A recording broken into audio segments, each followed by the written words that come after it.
inevitable. That's the power of the first law. Make it obvious. Design your environment, and you design your destiny. Close your eyes for a moment and imagine this. You're walking through a crowded airport.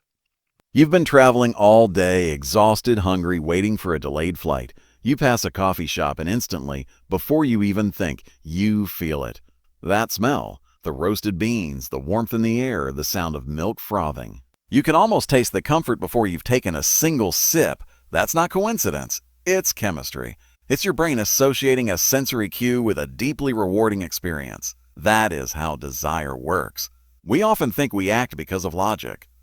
But the truth is, we act because of feeling. We don't do what's rational. We do what's attractive. When I first started studying habits, I was obsessed with discipline, how people stay consistent even when it's hard. But over time, I realized something crucial. You don't need more motivation. You need to make your habits more attractive.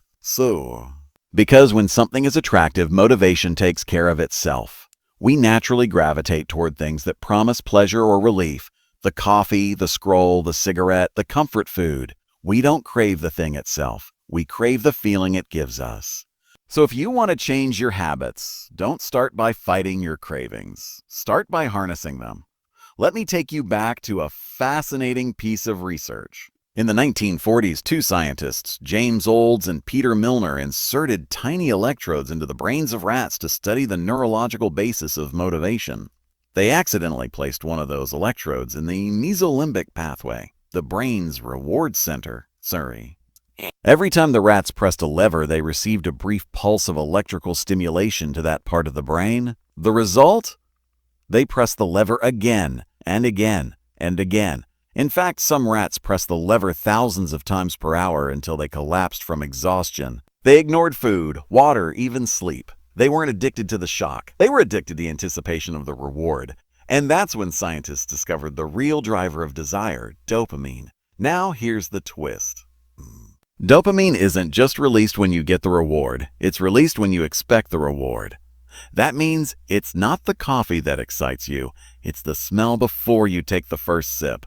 It's not the sale that thrills you. It's the anticipation of seeing the discount. It's not success itself. It's the possibility of success that motivates you to act. Desire is the engine of behavior.